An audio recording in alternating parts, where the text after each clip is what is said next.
कहानी की शुरुआत होती है यूसुके नाम के एक लड़के से, जिसके मोहल्ले में अचानक से एक बेकाबू हुआ ट्रक घुस गया। वो तेज रफ्तार से एक छोटे लड़के को कुचलने ही वाला था, लेकिन यूसुके ने तुरंत भागकर उस बच्चे को बचा लिया। पर इस सब में वो खुद ट्रक के नीचे आ गया। उसी पल उसकी आत्मा शरीर से अलग हो गई। यूसुके को समझ आ गया कि उसकी मौत हो चुकी है। जब उसके शरीर को अस्पताल ले जाया जा रहा था, तब स्पिरिट वर्ल्ड की गाइड बोटान उसके सामने आई। पहले तो यूसुके ने उसके साथ चलने से मना किया, लेकिन जब उसने पक्का कर लिया कि जिस बच्चे को उसने बचाया था वो ठीक है, तब उसने बोटान से कहा कि हाँ, अब ले चलो मुझे नर्क। बोटान ने कहा कि अभी तुम्हारा मरने का टाइम हुआ ही नहीं था, हम लोग एक्सपेक्ट नहीं कर रहे थे तुम्हें, इसीलिए ना तो तुम्हारे लिए स्वर्ग में जगह है ना ही नर्क में। ये बहुत अजीब सिचुएशन है, इसीलिए बोटान उसे स्पिरिट वर्ल्ड में ले गई। वहाँ पहुँचने के बाद दोनों ने एक बड़ी नदी पार की। नदी के उस पार उनकी मुलाकात कोएनमा से हुई। कोएनमा का काम आत्माओं को अलग अलग जगह पर भेजना है, यानी कौन स्वर्ग जाएगा कौन नर्क जाएगा ये वही तय करता है। कोएनमा ने यूसुके को एक ऑफर दिया। उसने यूसुके से कहा कि मैं तुम्हें दोबारा जिंदा कर सकता हूँ, लेकिन इसके बदले में तुम्हें हमारे लिए जासूस बनना होगा। इंसानों की दुनिया में घूम रहे योकाई से जुड़ी हुई परेशानियाँ तुम्हें सुलझानी होंगी। उसने बताया कि हेलबग नाम का एक योकाई डीमन वर्ल्ड से भागकर धरती पर आ गया है। यूसुके का पहला काम है ये पता लगाना कि वो धरती पर आया क्यों है और वो कर क्या रहा है। इस सब की सारी इंफॉर्मेशन स्पिरिट वर्ल्ड तक पहुंचाना। ये एक बहुत अच्छा ऑफर था और शायद कोई भी मान जाता। फिर भी यूसुके ने तुरंत मना कर दिया, क्योंकि उसे किसी के अंडर काम करना पसंद ही नहीं था। वो एक शरीफ सा अच्छे स्वभाव का लड़का है, लेकिन गलत बात बर्दाश्त नहीं करता। एक दिन स्कूल में उसने देखा कि कुछ लड़के एक कमजोर लड़के को परेशान कर रहे हैं। यूसुके तुरंत उसकी मदद करने बीच में आ गया, लेकिन उल्टा इल्जाम उस पर ही लग गया कि वो उस लड़के के पैसे ले रहा है। स्कूल के प्रिंसिपल ने उसे डांट दिया, फिर भी यूसुके ने कुछ समझना जरूरी नहीं समझा और चुपचाप वहाँ से चला गया। जब वो अपने मोहल्ले में पहुंचा, तब कुआबारा ने उसे घेर लिया। कुआबारा पिछले दिन की हार का बदला लेना चाहता था, लेकिन हुआ फिर से वही। यूसुके ने उसे बढ़िया तोड़ा। कुआबारा के दोस्त भी वहाँ पर थे, लेकिन उसने उनकी मदद लेने से मना कर दिया, क्योंकि वो खुद यूसुके से जीतना चाहता है। यूसुके पहले से ही गुस्से में था और अब तो उसने अपना सारा गुस्सा कुआबारा पर निकाल दिया। फिर जब उसने देखा कि कुआबारा अब खड़ा तक नहीं हो पा रहा, तो वो वहाँ से निकल गया। इसी समय कुछ दूर सड़क पर एक ट्रक ड्राइवर के ऊपर उड़ते हुए अजीब से कीड़े ने हमला कर दिया। वो उसके शरीर में घुस गया और उस पर काबू पा लिया। इसके बाद ड्राइवर बेकाबू होकर ट्रक को भगाने लगा। दोपहर में यूसुके अपने माँ बाप के रेस्टोरेंट पर जब खाना खा रहा था, तो वहाँ वो अपनी बचपन की दोस्त कीको से मिला। कीको स्कूल वाली हरकत की वजह से उससे बहुत नाराज थी। यूसुके कभी किसी को ये नहीं बताता था कि वो क्यों लड़ रहा है। किसी को सफाई देना पसंद ही नहीं है भाई को, इसीलिए स्कूल के बच्चे उसे गलत समझते थे, बहुत डरते थे उससे। लेकिन यूसुके को फिर भी कोई फर्क नहीं था कि कौन उसके बारे में क्या सोचता है। इसके बाद वही ट्रक वाला हादसा हुआ और फिर आगे का तो तुम्हें पता ही है। इधर धरती पर यूसुके की डेथ सेरेमनी चल रही थी। तब उसे एहसास हुआ कि कितने सारे लोग असल में उसके लिए दुखी हैं। यहाँ तक कि कुआबारा भी उसकी मौत पर दुखी हो रहा था। तब यूसुके का दिल बदल गया। उसे समझ आ गया कि लोग उसकी सच में परवाह करते हैं। उस रात वही स्कूल के बदमाश लड़के फिर से करीनो पर हमला करने लगे। तभी डीमन वर्ल्ड का वही कीड़ा करीनो के शरीर में घुस गया। अचानक करीनो की ताकत बढ़ गई और वो पूरे जोर के साथ लड़ने लगा। लड़ाई के दौरान करीनो ने एक मोटरसाइकिल गिरा दी। मोटरसाइकिल गिरते ही उसका पेट्रोल टैंक लीक हो गया और कुछ ही पल में वहाँ बहुत बड़ा धमाका हुआ। धमाके की आवाज सुनते ही कुआबारा तुरंत वहाँ दौड़ कर आ गया। वहाँ पहुंचकर उसने देखा कि करीनो पूरी तरह दानव के काबू में आ गया है। इसी बीच यूसुके को भी दोबारा जिंदगी मिल गई थी। उसे कोएनमा का एक मैसेज मिला। पता चला कि उसका घर खतरे में आ गया है, क्योंकि एक आदमी पर काबू करके दानव उस तरफ तबाही फैला रहा है। धमाके से लगी आग धीरे धीरे बढ़कर यूसुके के घर तक पहुंच गई और घर में आग लग गई। जब कीको को पता चला कि यूसुके का शरीर अभी भी घर के अंदर पड़ा है, तो वो बिना सोचे अंदर उसे बचाने चली गई, लेकिन कुछ ही देर में वो खुद भी अंदर फंस गई। ये सब देखकर यूसुके ने तुरंत कोएनमा से कहा कि मुझे जिंदा कर दीजिए। उसने वादा किया कि बदले में मैं स्पिरिट वर्ल्ड का जासूस बनकर काम करूंगा। जैसे ही यूसुके दोबारा जिंदा हुआ, वो तुरंत अंदर दौड़ा और केको को बचाकर बाहर ले आया और उसे अपनी माँ की गोद में दे दिया। इसके बाद वो सीधा करीनो के पास पहुंच गया, जो अभी भी कुआबारा और उसके साथियों से लड़ रहा था। यूसुके ने करीनो को बेहोश कर दिया, लेकिन जल्द ही उसे समझ आ गया कि असली प्रॉब्लम अभी खत्म नहीं हुई। करीनो के शरीर से उस दानवी कीड़े को निकालना बहुत जरूरी है, वरना करीनो खुद भी योकाई बन जाएगा। प्रॉब्लम ये थी कि उस कीड़े को निकालने के लिए उसे अपने अंदर की स्पिरिचुअल एनर्जी का इस्तेमाल करना होगा, और यूसुके को अभी ऐसा कुछ करना आता नहीं था। दूसरी तरफ प्रॉब्लम ये भी थी कि अगर करीनो ने उसे दोबारा जोर से मारा तो अब की बार वो शायद दोबारा मर जाएगा। सबसे बड़ी बात ये थी कि ये सब कुछ जिंदा रहते हुए करना पड़ेगा, क्योंकि यूसुके दोबारा नहीं मरना चाहता। यूसुके ने चेन्स का इस्तेमाल करते हुए उस दानव को बांधने की कोशिश की और फिर जोर जोर से उसे मारने लगा, लेकिन करीनो जल्द ही छूट गया और उसने एक गैस सिलेंडर में छेद कर दिया। जैसे ही गैस आग से टकराई तो वहां जबरदस्त धमाका हुआ। यूसुके बड़ी मुश्किल से बच पाया, लेकिन इस धमाके ने उसे दूर फेंक दिया। करीनो धीरे धीरे उसकी तरफ बढ़ने लगा। तब यूसुके ने एक साइकिल का इस्तेमाल करके उसे दीवार के साथ फंसा दिया और करीनो से कहने लगा कि इस कीड़े के कंट्रोल से बाहर आ जा भाई। आखिरकार पूरा ध्यान लगाते हुए यूसुके ने अपनी स्पिरिचुअल एनर्जी जगा दी और आखिरकार कीड़े को करीनो के शरीर से बाहर निकालकर अपने हाथों से कुचल दिया। करीनो को अस्पताल पहुंचाने के बाद यूसुके तुरंत घर लौट आया, जहां केको और उसकी माँ उसे देखकर तुरंत गले लग गई। उसी रात हम कुछ दानवों को आपस में लड़ते हुए देखते हैं। इसी लड़ाई में हम एक जबरदस्त तलवारबाज हाय को देखते हैं, लेकिन वो कोई आम लड़का नहीं है, वो भी एक योकाय है। थोड़ी देर बाद एक और योकाय कुरामा वहाँ पर आया। वो दोनों मिलकर बड़ी फुर्ती से अपने दुश्मनों को खत्म कर रहे थे। जल्द ही वहाँ पर तीसरा योकाय गोकी पहुँच गया।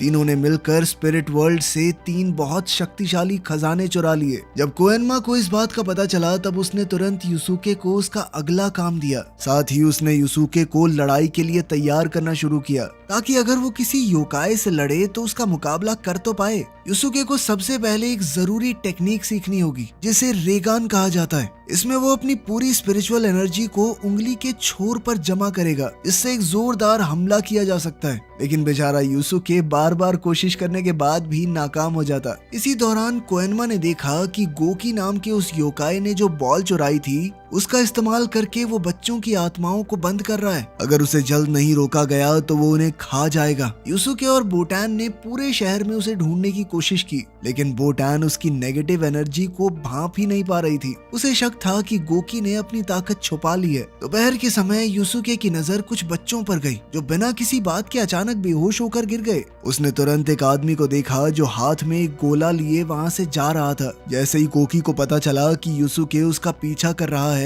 तो वो तुरंत भागकर एक स्क्रैप यार्ड में पहुंच गया। वहां पहुंचते ही वो अपने असली रूप में आ गया और उसने यूसुके पर हमला बोल दिया। यूसुके ने उसके वार से बचने की बहुत कोशिश की। साथ ही वो अपने मुक्के और लातों से गोकी पर हमला कर रहा था, पर गोकी के ऊपर कोई असर ही नहीं हो रहा था। गोकी उससे बहुत ज्यादा ताकतवर था। वो आसानी से यूसुके को इधर उधर पटक रहा था। छुपकर यूसुके ने रेगान से हमला करने की कोशिश की, लेकिन वो कामयाब नहीं हुआ। तब गोकी ने उसे पकड़ लिया और उसे खत्म करने ही वाला था कि तभी अचानक वो लड़का वहां पहुंच गया जिसे यूसुके ने बचाया था। वो कहने लगा कि यूसुके को छोड़ दो। उसी पल मसारू की आत्मा भी बॉल के अंदर खींच ली गई। गोकी उसे खाने ही वाला था कि तभी यूसुके लड़के को बचाने के लिए पहली बार अपने रेगान का इस्तेमाल कर पाया। गोकी के खत्म होते ही उसके पकड़े हुए सभी बच्चों की आत्माएं वापस अपने अपने शरीर में चली गई। कुछ दूरी से कुरामा चुपचाप ये सब कुछ देख रहा था, लेकिन उसने इस लड़ाई में दखल देना सही नहीं समझा। अगली सुबह यूसुके और बोटान मोहल्ले में चल रहे थे। तब कुआबारा ने उन्हें देख लिया और चुपके से उनका पीछा करने लगा। इसी दौरान यूसुके को पता चला कि मिरर ऑफ डार्कनेस, जो कि कुरामा के पास है, किसी भी इच्छा को पूरा कर सकता है, लेकिन सिर्फ पूर्णिमा की रात में। बोटान उसे मैसेज देकर वहां से गायब हो गई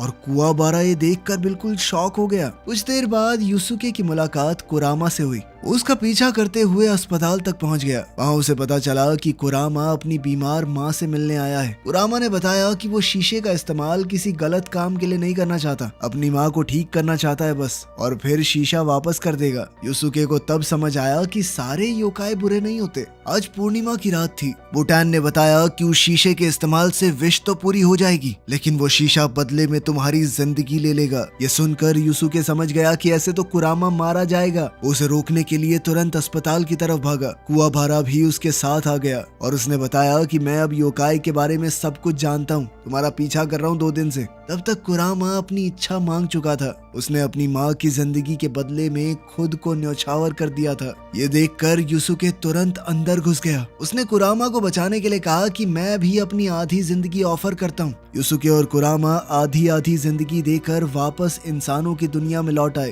कुरामा ने जैसे ही देखा कि उसकी माँ बिल्कुल ठीक हो चुकी है, उसके चेहरे पर सुकून आ गया।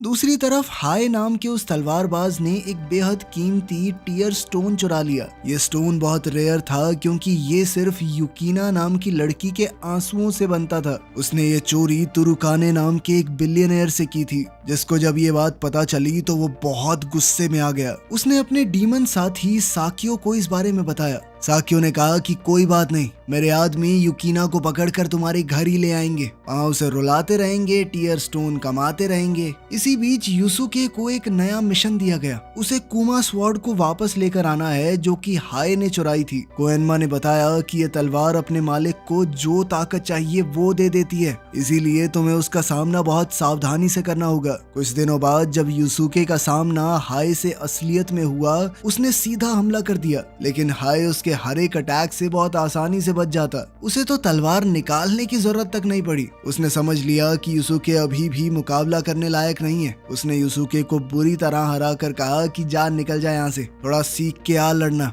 उधर तुरुकाने डीमन साक्यो के घर पहुंच गया। वहाँ उसने देखा कि साक्यो ने तो एक एरिना बनाया हुआ है जहाँ पर योकाई एक दूसरे से लड़ते हैं। तो गुरु नाम के एक बेहद ताकतवर योकाई ने सिर्फ 30% ताकत का इस्तेमाल करके एक योकाई को एक ही मुक्के में 2 टुकड़ों में तोड़ दिया। ये देखकर सब डर गए कि क्या चीज है बे ये। साक्यो चाहता था कि युकीना को भी रिंग में उतारा जाए। एक मुक्का पड़ेगा, फूट फूट के रोएगी लड़की, फिर मिल जाएंगे बहुत सारे स्टोन्स। लेकिन जब उसके आदमी युकीना को पकड़ने गए तो पता चला कि वो भाग गई है। दरअसल एक वर्कर ने उसकी मदद की थी, लेकिन एल्डर नाम के योकाई ने उसे हेलीकॉप्टर में छुपकर देख लिया। उसने अपनी लंबी उंगलियों से वर्कर को तुरंत मार दिया और युकीना को दोबारा से पकड़ लिया। खैर हाय के हाथों उसकी बुरी हार के बाद बोटान ने यूसुके से कहा कि अब तुम्हें मार्शल आर्ट्स की ट्रेनिंग लेनी होगी। तभी कुवाबारा भी वहाँ आ गया और कहने लगा कि मैं भी ट्रेनिंग करूंगा। अब दोनों को तुरंत गेनकाई नाम की एक बूढ़ी औरत के टेंपल में ले जाया गया। गेनकाई ने तुरंत यूसुके को चैलेंज दिया। यूसुके ने बिना सोचे हमला कर दिया, लेकिन वो गेनकाई को छू भी नहीं पाया। गेनकाई उसके सारे अटैक्स से आसानी से बच गई और आखिर में एक लात मारकर उसे गिरा दिया। थोड़ी देर बाद यूसुके ने उसकी टेक्निक कॉपी करने की कोशिश की, लेकिन आखिर में उसने हार मान ली। उधर कुवाबारा को ट्रेनिंग के तौर पर एक बड़े पत्थर को लकड़ी की तलवार से तोड़ने का काम दिया गया। यूसुके को लगा कि ये तो नामुमकिन है, लेकिन कुवाबारा ने हिम्मत नहीं छोड़ी। उसने बार बार कोशिश की। उसके हाथ तक खून से भर गए, लेकिन वो फिर भी नहीं रुका। आखिर में उसके पास सिर्फ जब एक ही लकड़ी का टुकड़ा बचा, तब उसने अपनी पूरी ताकत लगाकर दोबारा से तलवार घुमाई। उसने अनजाने में अपनी स्पिरिचुअल एनर्जी का इस्तेमाल करके पत्थर को 2 हिस्सों में काट दिया था। ये देखकर यूसुके को भी हिम्मत मिली। उसने और मेहनत शुरू कर दी। जल्द ही गेनकाई ने महसूस किया कि यूसुके अपनी एनर्जी कंट्रोल करना सीख गया है। अब वो अगले लेवल के लिए तैयार था। कुछ ही समय में यूसुके ने अपना पहला एनर्जी शॉट फायर किया। वो एनर्जी बीम बेहद ताकतवर थी और उसे बादलों के बीच से जाते हुए टोगुरो ने देख लिया। गेनकाई को समझ आ गया कि अब दुश्मन पास आ रहा है। गेनकाई ने तुरंत यूसुके को बुलाया और उसे स्पिरिट बॉल की एनर्जी दी। ये एक बेहद ताकतवर शक्ति थी। यूसुके ने वादा किया कि वो इस ताकत का इस्तेमाल अपने दोस्तों को बचाने के लिए ही करेगा। इसके बाद गेनकाई ने उन्हें पहाड़ से नीचे जाने को कहा और ट्रेनिंग खत्म हो गई। उसी रात तेज तूफान के बीच गेनकाई का सामना उसी आदमी से हुआ जिसे वो 50 साल पहले जानती थी। दोनों के बीच एक जबरदस्त लड़ाई हुई। इसी दौरान यूसुके जब खाना खा रहा था तो वो दोबारा केको से मिला। जब वो खाना खा के निकलने लगा तो उसने देखा कि हाय ने केको को अपने कंधे पे उठा रखा है। गुस्से में यूसुके तुरंत उसके पीछे भागा और हाय से लड़ने लगा, लेकिन सच कुछ और ही निकला। केको को हाय ने नहीं बल्कि एल्डर नाम के योकाई ने उठाया था। एल्डर के पास ताकत थी, वो अपना रूप बदल सकता था। उसका प्लान था यूसुके और हाय को आपस में लड़वा कर मरवा देना। इस बार जब यूसुके ने हाय से फाइट की तो वो पहले जैसा कमजोर नहीं था। दोनों लगभग बराबर की टक्कर दे रहे थे एक दूसरे को। तभी कुरामा वहां पर आया और उनकी गलत फहमी क्लियर की। कुरामा ने उसे बताया कि केको को जिसने पकड़ा है वही युकीना को पकड़कर लेकर गया है और युकीना हाय की बहन है। तो मतलब साफ था कि सबको मिलकर उन्हें बचाना होगा। यूसुके ने कुरामा की जान बचाई थी तो वो भी साथ चलने को तैयार हो गया। कुवाबारा भी तुरंत उनके साथ जुड़ गया। तभी साकियो को भी खबर मिल गई कि कुछ लोग मिलकर उसका सामना करने आ रहे हैं। साकियो ने कहा कि उन्हें इज्जत से लेकर आओ, ऐसे कैसे पहुंच पाएंगे वो। इसके बाद मैसेंजर खुद उन्हें आइलैंड ऑफ डार्कनेस तक ले जाने आया। बोट के सफर के दौरान उन्हें कहा गया कि अगर साक्यो के सारे फाइटर्स को हरा दिया तो केको और युकिना को छोड़ दिया जाएगा। इस वक्त यूसुके और कुवाबारा को उनकी मास्टर की मौत के बारे में नहीं बताया गया। कोएनमा ने फैसला किया कि मिशन खत्म करने के बाद उन्हें पता चले तो बेटर होगा। जब सब लोग आइलैंड पर पहुंच गए तो हाय ने अकेले आगे बढ़ने का फैसला किया और अपनी टीम से अलग हो गया। ये उसकी आदत है, वो हमेशा अकेले ही काम करता है। जैसे ही यूसुके, कुवाबारा और कुरामा वेयरहाउस में पहुंचे तो उनका सामना करासु नाम के पहले फाइटर से हुआ। कुरामा ने तुरंत अपने दोस्तों से कहा कि तुम आगे जाओ, मैं इससे लड़ता हूँ। दूसरी तरफ हाय भी अपनी बहन युकिना को ढूंढते हुए एक ताकतवर दुश्मन से टकरा गया। उसका सामना बुई नाम के एक बेहद ताकतवर योकाई वॉरियर से हुआ जो एक बड़ी सी कुल्हाड़ी लेकर उस पर हमला कर रहा था। जब ये सारी फाइट चल रही थी तब साक्यो के साथ तुरुकाने और कुछ और बिलियनर्स एक जगह बैठे हुए थे और वो हर एक फाइट पर बेटिंग कर रहे थे कि कौन जीतेगा। उनके लिए ये सब कुछ एक खेल था। उधर कुरामा और करासु के बीच लड़ाई और तेज हो गई। करासु बार बार फायरबॉल्स फेंक रहा था और कुरामा किसी तरह इस सब से बचने की कोशिश में लगा हुआ था। साथ ही वो अपने चाबुक से हमला करता रहता, लेकिन करासु को अभी भी बहुत गुस्सा आ रहा था। वो चाहता है कि कुरामा अपने असली दानवी रूप में आकर उससे लड़े। अब करासु ने एक साथ बहुत सारे बॉम्ब्स फेंक दिए। कुरामा बड़ी मुश्किल से बच पाया और तब उसने फैसला किया कि अब तो उसे अपने असली योकाई रूप में आना ही पड़ेगा। जैसे ही कुरामा ट्रांसफॉर्म हुआ उसकी स्पीड तुरंत बढ़ गई। अब वो पहले से ज्यादा ताकतवर लग रहा था। उसने अपनी ताकत से ऐसे पौधे उगा दिए जो इंसानों तक को खा जाएं। ये पौधे किसी भी हिलती हुई चीज को देखते ही हमला करते थे। फाइट और भयानक हो गई। आखिर में कुरामा ने करासु को पकड़ लिया, लेकिन इतनी ताकत इस्तेमाल करने के बाद उसकी सुपर नेचुरल पावर कम हो गई और वो अपनी इंसानी फॉर्म में वापस आ गया। दूसरी तरफ हाय और बुई की फाइट चल रही थी। हाय ने अपनी तलवार से बुई पर हमला किया, लेकिन बुई के कवच ने उसे घायल होने से बचा लिया। लेकिन कुछ देर बाद बुई समझ गया कि अगर उसे हाय को हराना है तो उसे अपना कवच हटाना पड़ेगा, क्योंकि वो उसकी स्पीड को काफी कम भी कर देता है। जैसे ही उसने आर्मर हटाया उसकी स्पीड बढ़ गई। उसने तुरंत हाय की तलवार पकड़ ली और उस पर तेज हमला किया। तब हाय ने फैसला किया कि उसे भी अपना सबसे ताकतवर अटैक इस्तेमाल करना होगा। उसने अपने हाथ पर बंधी हुई बैंडेजेस हटा दी। इसके तुरंत बाद काले धुएं से बना हुआ एक ड्रैगन उसके शरीर के आसपास दिखने लगा। ये उसकी सबसे ताकतवर टेक्निक थी। वो काला ड्रैगन सीधा बुई पर टूट पड़ा और उसका शरीर बुरी तरह जल गया।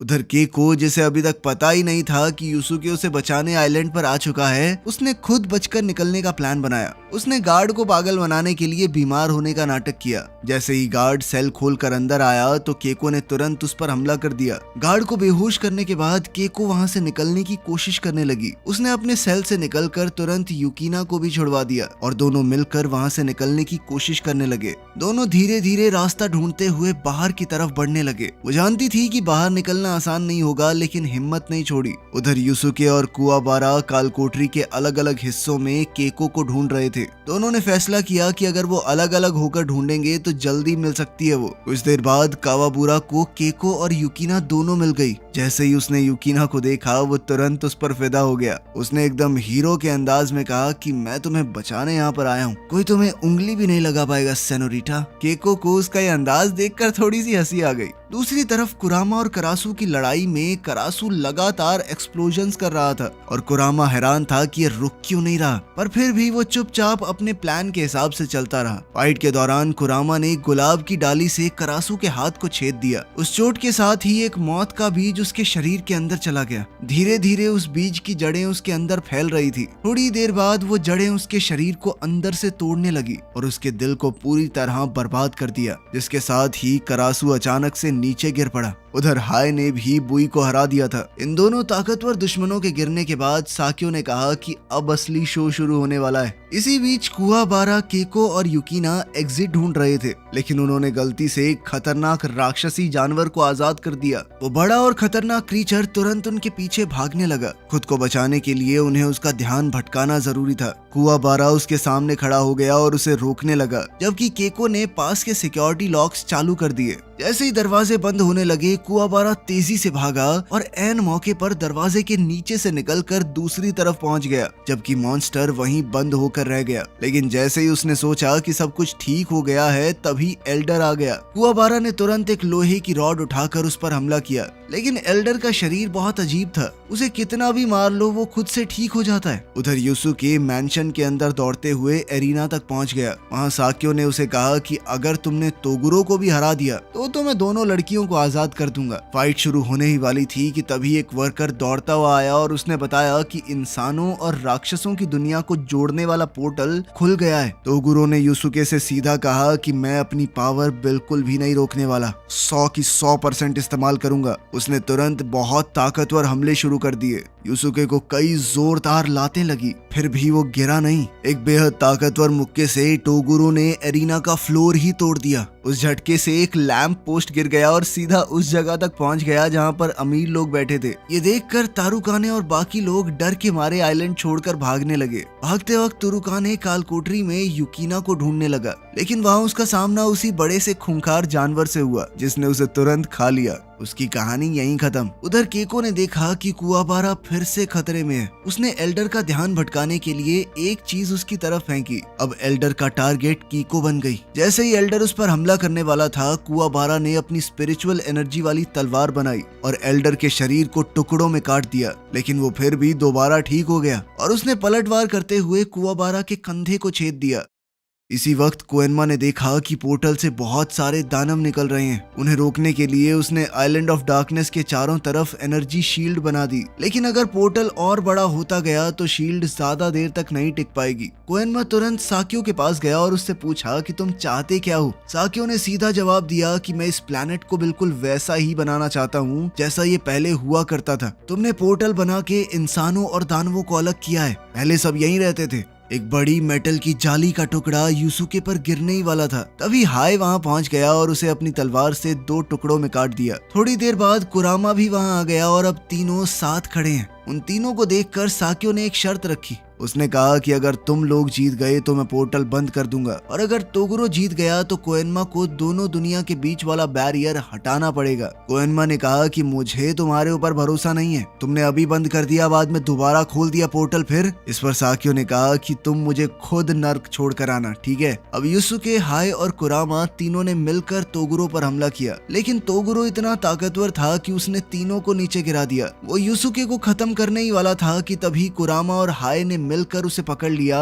और उसकी मूवमेंट रोक दी। इसी मौके का फायदा उठाकर यूसुके खड़ा हुआ और एक जबरदस्त एनर्जी ब्लास्ट से हमला किया। उस ब्लास्ट से तोगुरो का शरीर पीछे जाकर एक लोहे के सरिये में घुस गया। इस वार ने तोगुरो के सीने को छेद दिया था। उन्होंने तुरंत उस पर एक जोरदार रोशनी से हमला किया। वो हमला इतना ताकतवर था कि एरिना की दीवार तक टूट गई। लेकिन हैरानी की बात यह थी कि यूसुको अपने सबसे ताकतवर हमले से भी तोगुरो को हरा नहीं पाया। कुछ देर बाद तोगुरो वापस एरिना में आकर खड़ा हो गया और उसके जख्म पहले ही भर चुके थे। इसी वक्त केको, कुआबारा और युकीना रिंग तक पहुंच गए। जैसे ही केको ने अपने सबसे करीबी दोस्त यूसुके को जमीन पर गिरा देखा, वो तुरंत उसकी मदद के लिए दौड़ी। लेकिन तभी एल्डर उसके सामने आ गया। वो हारने वालों का मजाक उड़ाने लगा और कहा कि गेनकाई ने फिजूल में तुम लोगों के लिए अपनी जान दी। फिर एल्डर ने एक पुरानी कहानी बताई। उसने बताया कि गेनकाई और तोगुरो जब जवान थे तब दोनों साथ में मार्शल आर्ट्स की ट्रेनिंग कर रहे थे। दोनों बहुत ताकतवर थे। समय बीतता गया, गेनकाई धीरे धीरे बूढ़ी हो गई, लेकिन तोगुरो क्योंकि योकाई बन गया था तो वो जवान ही रहा। कई सालों बाद अब दोनों का आखिरी मुकाबला हुआ, जिसमें तोगुरो ने बिना किसी पछतावे के गेनकाई को हरा दिया और उसे मार डाला। ये कहानी खत्म हुई ही थी कि तभी तोगुरो को बहुत गुस्सा आ गया और उसने खुद ही एल्डर पर हमला कर दिया। सिर्फ एक ही मुक्के में उसने एल्डर को ढेर कर दिया। जैसे ही कुआबारा को पता चला कि उसे सिखाने वाली सेंसे गेनकाई मर चुकी है, वो गुस्से से भर गया। उसने तुरंत अपनी तलवार से तोगुरो पर हमला किया, लेकिन तोगुरो ने उसके वार को बहुत आसानी से रोक लिया और उसे तुरंत नीचे गिरा दिया। जब तोगुरो कुआबारा को कुचलने वाला था तब यूसुके दोबारा खड़ा हो गया। इस बार उसने गेनकाई से मिली हुई स्पिरिट स्फीयर की ताकत का इस्तेमाल किया। गुस्से से भरकर उसने तोगुरो पर लगातार कई मुक्के मारे और उसे जमीन के अंदर दबा दिया। लेकिन कुछ ही पलों में तोगुरो फिर से बाहर आ गया। अब उसका शरीर पहले से 10 गुना बड़ा हो चुका था। अगर वो अपनी उंगलियों को फ्लिक तक कर रहा था, उससे निकलने वाली हवा भी हथियार बन गई थी। इस रूप में वो बेहद खतरनाक लग रहा था। उसकी ताकत के सामने कुआबारा तुरंत हार गया। यूसुके के हमलों का उस पर कोई असर नहीं हो रहा था। तब तोगुरो ने अपना दर्द बताया। उसने कहा कि एक दिन उसने अपने सभी स्टूडेंट्स को एक डीमन के हाथों मरते हुए देखा। उस पल उसके अंदर छुपी हुई ताकत जागी और यही बदलाव उसे योकाई बनने की तरफ ले गया। अब वो चाहता था कि यूसुके भी वही दर्द महसूस करे ताकि उसके अंदर छुपी ताकत भी जाग जाए और तोगुरो को बराबरी का मुकाबला मिले। अब तोगुरो ने फैसला किया कि वो केको और युकिना को खत्म करेगा। यूसुके और बाकी सब ने उसे रोकने की कोशिश की लेकिन कोई भी उसे रोक नहीं पाया। तब कुवाबारा, जो कि जानता है कि वो उस दानव को नहीं हरा सकता, फिर भी अपनी जान रिस्क में डालकर केको और युकिना को बचाने के लिए आगे बढ़ा और इसी कोशिश में उसका पेट बुरी तरह से जख्मी हो गया। जब यूसुके ने कुवाबारा को मरते हुए देखा, उसका गुस्सा अपनी चरम सीमा तक पहुंच गया। उसकी स्पिरिचुअल एनर्जी की सभी हदें पार हो गई। अब उसने फैसला किया कि लड़ाई यहीं पर खत्म होगी। उसने अपनी पूरी ताकत सिर्फ एक हमले में झोंक दी और फिर यूसुके ने आज तक का सबसे ताकतवर स्पिरिट ब्लास्ट हमला किया। तोगुरो ने उस एनर्जी स्फीयर को रोकने के लिए अपनी सभी मसल्स का इस्तेमाल किया। धीरे धीरे उसका शरीर पत्थर में बदलने लगा। मरने से पहले तोगुरो ने यूसुके का शुक्रिया अदा किया क्योंकि पहली बार उसने अपनी पूरी ताकत लगाई थी। लड़ाई खत्म हो चुकी थी। इसके बाद यूसुके को पता चला कि कुवाबारा अभी भी जिंदा है। युकिना ने अपनी हीलिंग पावर से उसका इलाज किया। सब लोग सुकून महसूस करने लगे। अब जब युकिना सेफ थी तो हाय ने अपनी चुराई हुई वो तलवार भी लौटा दी। दूसरी तरफ साकियो ने भी अपना वादा निभाया। उसने कहा कि मैं तुम्हारे साथ नर्क में चलने को तैयार हूँ।